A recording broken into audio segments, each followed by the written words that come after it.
This is a Spektrum transmitter, the DX6E. And despite what some people have accused me of, I do in fact know that Spektrum exists. And this is a Spektrum 4649T receiver, and if you fly mini quads, chances are that this is the best Spektrum receiver for you to use. But it doesn't wire up like the old Spektrum satellites. In this video, I'm going to show you how to hook this up to a Betaflight flight controller, how to configure it in Betaflight, and just basically get it going. I'm Joshua Bardwell. You're going to learn something today.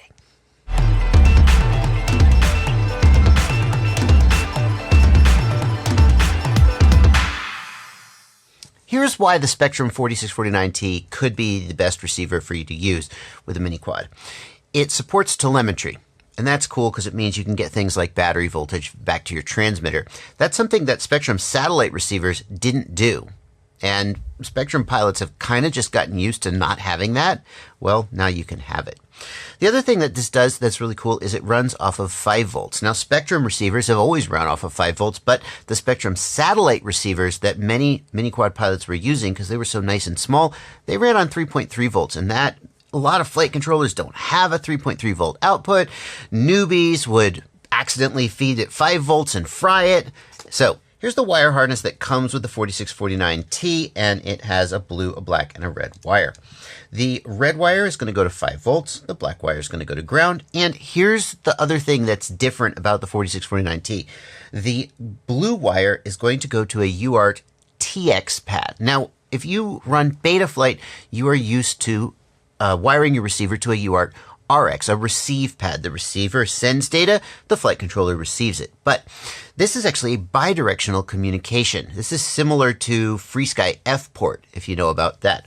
It's doing telemetry one way and receiver the other way. And it turns out that on these microprocessors that we use on our flight controllers, TX pads can actually go both directions.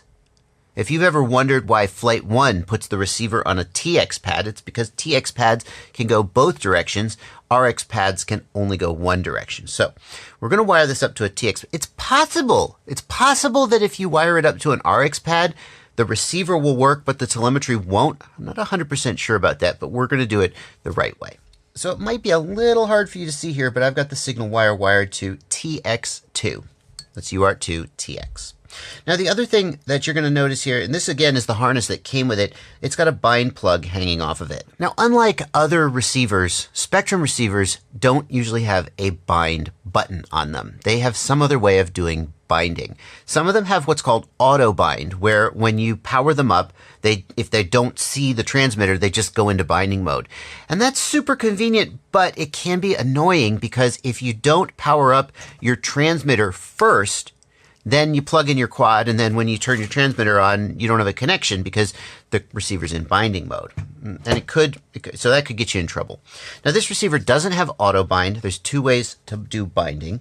One is with a bind plug, and that is a standard servo plug where the ground wire and the signal wire have been twisted together. Nothing. No sign of life. There isn't, it turns out, as far as I can tell, there isn't a power LED on this receiver. If it powers up and it's not bound, it just sits there. So I assumed I had a dead one. I bought another one. Then when that one was also dead, I was like, oh, maybe it's me. Spektrum, what am I missing here? Can we have any indication of life in your receiver? Seems like a no-brainer, but hey, the boffins over at Horizon Hobby surely know something I don't. So I'm going to go ahead and plug in the bind plug here and plug in the battery, and now we have the receiver in binding mode, ready to bind. But most people aren't going to do it that way. Most people are going to do it through the Betaflight command line. So back to the computer, and I'll show you how to do that. Hey there, guys. Joshua from the future here. In just a second, Joshua is going to take you back over to the computer and show you how you don't have to use a bind plug. You can just use the Betaflight command line to put the receiver into binding mode. But that actually doesn't work for a lot of, well, F4 flight controllers specifically. Some of them can, some of them can't, and it's a bit of a crapshoot. So if you don't have a bind plug, then what you're going to want to do is get something like these tweezers, and you're going to bridge these 2 pads together. And you're going to do that while you then power up the receiver, and that will put it into bind mode. Be really freaking careful. because this center pad here is 5 volts. And if you bridge 5 volts to ground, or if you bridge 5 volts to signal, you could fry something. So it's going to be the outer 2 pads.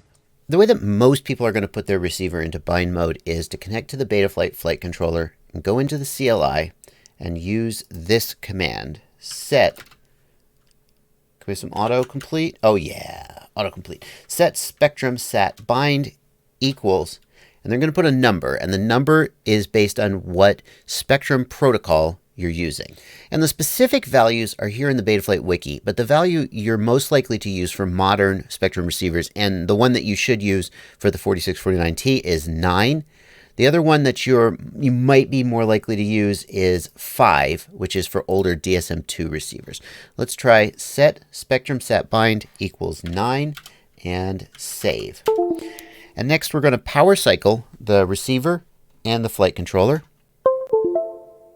And I can see from the LED that it is not in binding mode.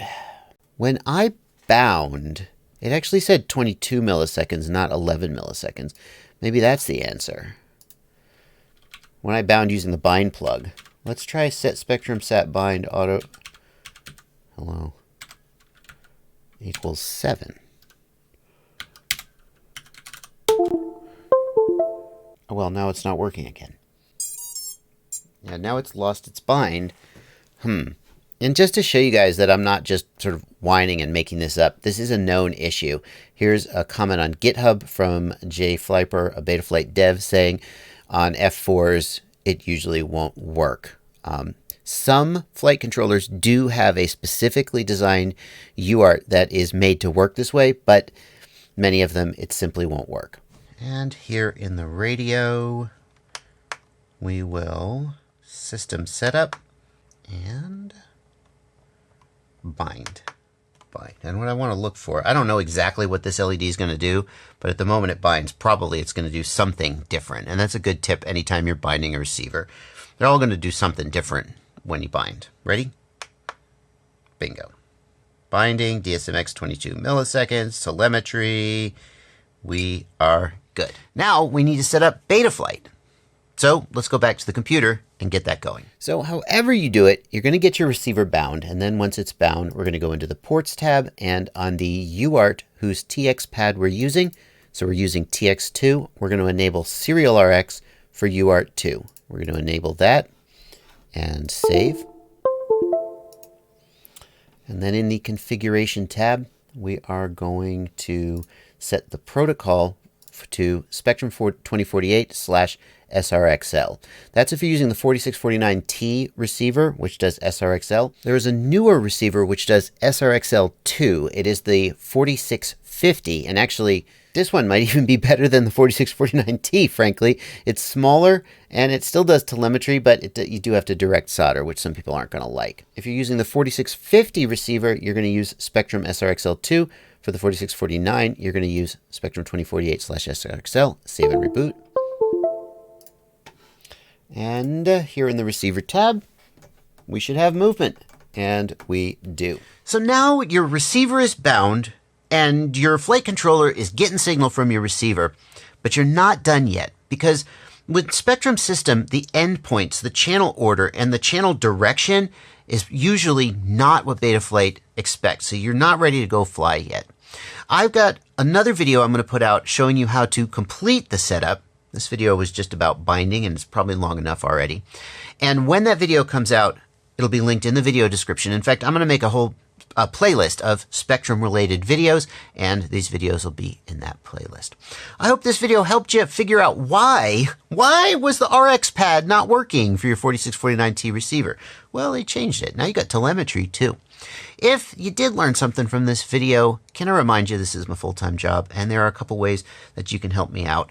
One of them is subscribe, hit the notification bell, watch my videos when they come out. Hopefully you want to do that anyway. I also have a Patreon. You can join my Patreon and support me for as little as $2 a month or more if you feel like I've earned it, and there's a link to that down in the video description. Thank you guys so much for watching. Looking forward to making more Spektrum content for you.